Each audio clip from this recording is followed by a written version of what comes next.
Seperti apa sih sistem waris sebelum Islam itu?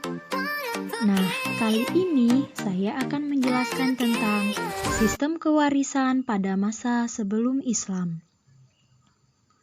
Orang-orang Arab jahiliyah sebelum Islam dikenal sebagai bangsa yang gemar mengembara dan senang berperang.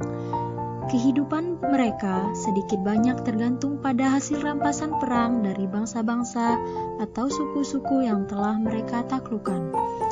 Di samping juga mereka memperolehnya dari hasil perniagaan.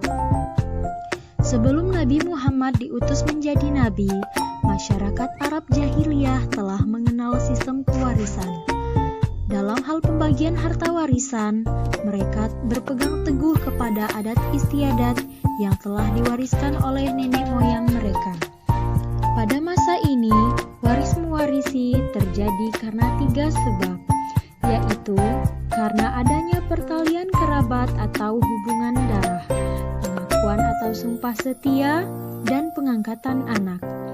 Sebab-sebab itu masih belum mencukupi sebelum ditambah dengan 2 syarat tambahan, yakni sudah dewasa dan merupakan laki-laki. Perempuan dan anak-anak. Pada masa jahiliyah, anak laki-laki yang belum dewasa serta perempuan tidak berhak mendapat warisan dari harta peninggalan orang yang meninggal dunia.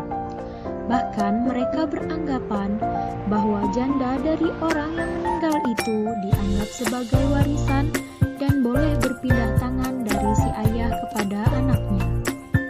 Masyarakat Arab jahiliyah menganggap anak-anak tidak mungkin menjadi ahli waris karena belum mampu berperang, menunggang kuda, memanggul senjata ke medan perang, serta memboyong harta rampasan perang. Di samping itu, status hukumnya juga masih berada di bawah perlindungan. Sementara kaum perempuan tidak masuk dalam kelompok ahli waris karena fisiknya yang tidak memungkinkan untuk memanggul senjata dan bergulat di medan laga serta jiwanya yang sangat lemah bila melihat darah. Dalam sebuah riwayat disebutkan, satu-satunya orang pada masa jahiliyah yang mewariskan hartanya kepada anak perempuan dan anak laki-laki adalah Amir bin Jushaim bin Ganam bin Habib. Dia adalah seorang pemuka bangsa Arab pada masa jahiliyah yang mewariskan hartanya sesuai dengan aturan Islam. Ia membagi harta warisan dengan ketentuan bagi laki-laki sama dengan bagian 2 orang perempuan. Sumpah setia. Pengakuan yang berupa ucapan atau sumpah setia antara 2 orang yang mengikatkan keduanya pada masa jahiliyah berhak mendapatkan harta warisan. Misalnya berupa ucapan, darahku darahmu, pertumpahan darahku pertumpahan darahmu, kamu mewarisi hartaku, aku pun mewarisi hartamu. Kamu dituntut darahmu karena tindakanmu terhadapku, aku pun dituntut darahku karena tindakanku terhadapmu. Sumpah setia tersebut baru terjadi dan mempunyai kekuatan hukum apabila kedua belah pihak telah mengadakan ijab qabul. Setelah kedua pihak saling menyetujui, maka kedua orang itu berhak saling mewarisi.